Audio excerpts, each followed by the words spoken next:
हे भोलेनाथ, हे माता पार्वती, कहाँ हैं आप? हम आपके दर्शन के लिए व्याकुल हैं।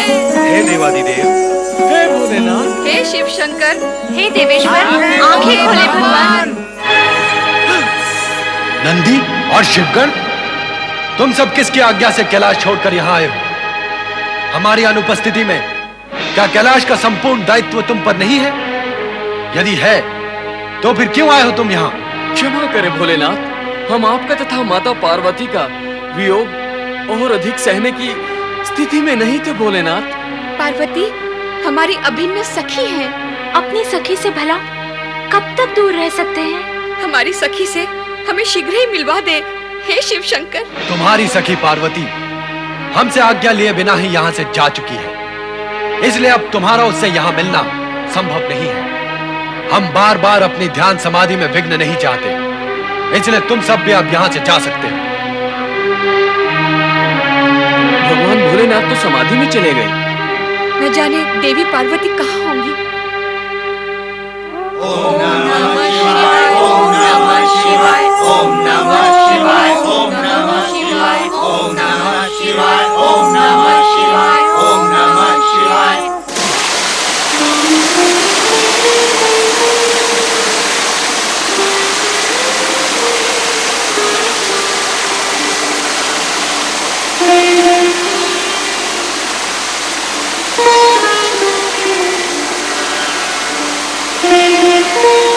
स्वामी शिव शंकर मेरे चले आने से अवश्य ही मुझसे रुष्ट होंगे।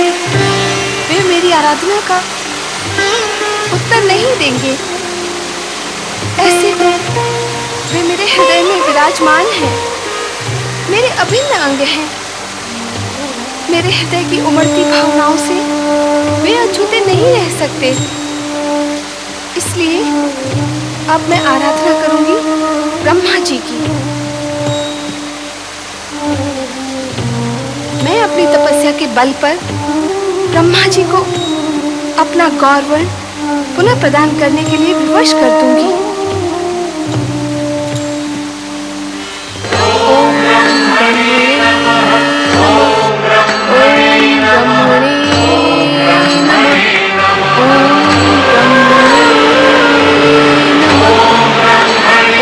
ब्रह्मणे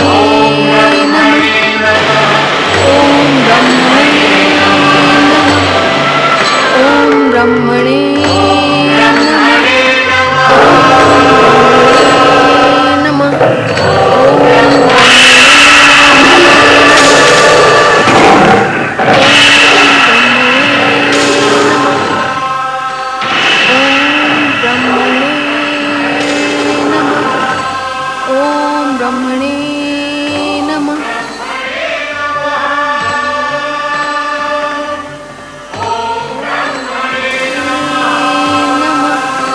नारायण नारायण। माता पार्वती तपस्या में लीन हो गई है। हे भगवान भोलेनाथ, कैसी लीला है ये आपकी। शिव पार्वती विवाह पश्चात शिव पार्वती प्रथम बार पृथक हुए हैं। इस लीला का रहस्य क्या है, ये चलकर माता पार्वती से पूछना चाहिए नारद। नहीं नहीं, माता पार्वती की तपस्या भंग करना उचित नहीं। मेरे प्रश्नों का उत्तर भगवान भोलेनाथ ही दे सकते हैं। नारायण नारायण। ओम नमः शिवाय। जय जय शिव शंकर। हर हर महादेव। जय महादेव। जय जय शिव शंकर। हर हर महादेव। जय महादेव।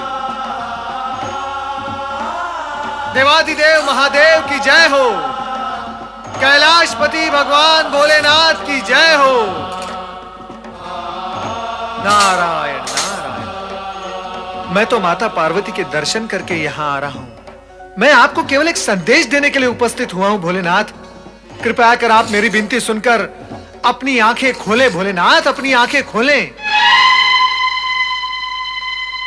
क्या बात है नारद? हमें विचलित करने की अनुचित चेष्टा क्यों कर रहे हो तुम? कैलाश की बात कुछ और थी, किंतु यहां हम किसी की उपस्थिति नहीं चाहते। हमारे ध्यान में विघ्न क्यों डाला तुमने? भोलेनाथ, क्या माता पार्वती के रूप के साथ साथ आपका मन भी बदल गया है? इससे पूर्व आपने मेरे साथ ऐसा रुक्ष व्यवहार कभी नहीं किया। अब सब कुछ बदल गया है नारद। हमसे पहले जैसे अपेक्षाएं न करो। यदि तुम हमारे दर्शन ही करना चाहते थे तो वो कार्य पूर्ण हुआ। अब तुम जाओ और हमें एकाकी छोड़ दो। भोलेनाथ, भोलेनाथ, माता पार्वती फिर से ध्यान में मग्न हो गई हैं।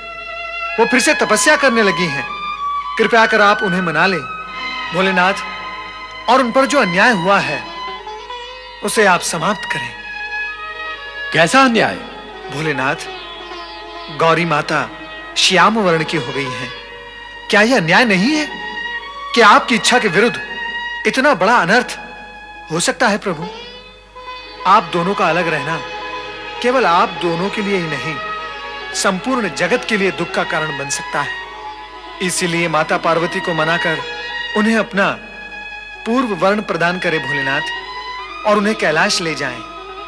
कैलाश का कण कण आपके वियोग में तड़प रहा है। तो सुनो नारद, इस समय देवी पार्वती अपना पहले जैसा गौर वर्ण प्राप्त करने के लिए ब्रह्मा जी की आराधना कर रही है, हमारी नहीं। उसे पुनः गौर वर्ण प्रदान करना ब्रह्मा जी का कार्य है। फिर भी तुम्हारी विनती पर हम ध्यान अवश्य देंगे, क्योंकि तुम हमारे प्रिय भक्त हो। ओम नमः शिवाय। ओम ब्रह्मणे नमः। ओम ब्रह्मणे नमः। ओम ब्रह्मणे नमः। ओम ब्रह्मणे नमः।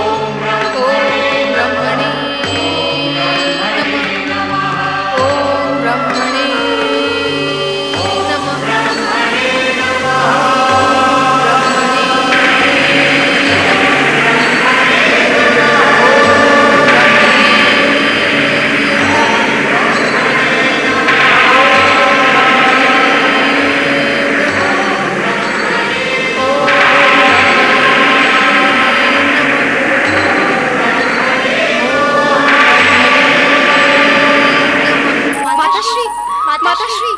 प्रणाम माताश्री।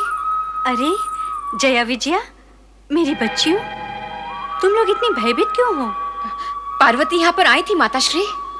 हाँ, आई तो थी, किंतु क्या बात है माताश्री, आप व्यग्र और हताश लग रही है।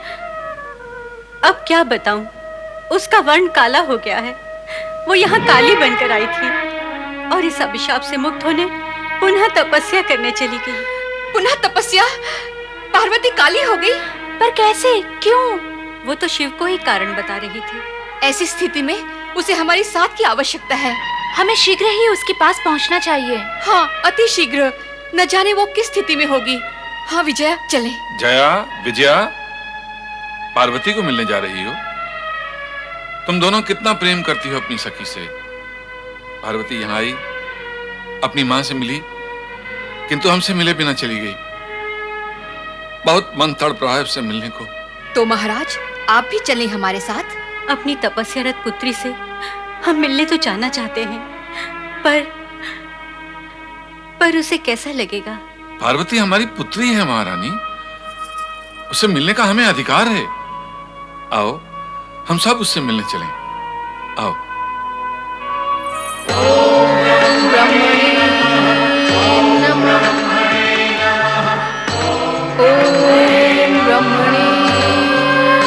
नमः।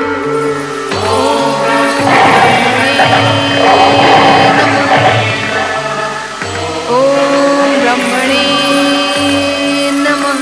पार्वती, पार्वती, पुत्री पार्वती, देखो तो कौन आए हैं। पार्वती, पुत्री आंखें खोलो। ओम ब्रह्मणे नमः। ओम पार्वती, आंखें खोल पुत्री, आंखें खोल और हमारे साथ हिमालय भवन लौट चल पुत्री, लौट चल पुत्री। अपने माता पिता की पुकार सुन पुत्री। हमसे ये तेरा कठोर तप नहीं देखा जाता। हमें बताओ तो सखी पार्वती, तुम्हारा वो सुंदर गौर वर्ण कहाँ गया? ये श्याम वर्ण तुम्हें किसने दिया? तुम काली कैसी हो गई? किसने किया तुम्हारे साथ ये अन्याय? शिव जी के साथ होते हुए शिव के अतिरिक्त अन्य किसका साहस हो सकता है जो मेरी पुत्री के साथ ये अन्याय करे? ये सब शिव जी के करने से हुआ है। पार्वती आंखें खोलो, आंखें खोलो पुत्री। पुत्री पार्वती, चल पुत्री चल, हमारे साथ लौट चल पुत्री। नहीं पिताश्री, आप लोग लौट जाएं। मैं आपके साथ नहीं चल सकती। तुझे अपने साथ लिए बिना हम अकेले कैसे लौट सकते हैं पुत्री? पुत्री पार्वती, तू हमारे साथ क्यों नहीं आ सकती? मैंने दृढ़ निश्चय कर लिया है माता कि जब तक मैं अपना गौर वर्ण प्राप्त नहीं कर लूंगी तब तक तपस्या करती रहूंगी। इसीलिए आपसे प्रार्थना करती हूँ कि आप लोग लौट जाएं। मैं तो तुम्हें छोड़कर नहीं जाऊंगी। मैं भी यही रहूंगी तुम्हारे साथ। तुम इस प्रकार मेरे एकांत को भंग करोगी तो मेरी तपस्या कभी पूर्ण नहीं हो पाएगी। यदि तुम मेरा हित चाहते हो तो मुझे मेरी तपस्या पूर्ण करने दो और तुम यहाँ से लौट जाओ। ब्रह्मदेव को मेरी तपस्या का उत्तर देना ही होगा। किंतु पुत्री, माता, जब तक मैं अपना गौर वर्ण पुनः प्राप्त नहीं कर लूंगी यहाँ से नहीं हटूंगी। मैं जानती हूँ अपनी पुत्री को, वो अपना हट नहीं त्यागेगी। हम भी अपनी पुत्री के स्वभाव से भली भांति परिचित हैं महारानी। इसके निश्चय के आगे कोई कुछ नहीं कर सकता। चलो महारानी, चलो।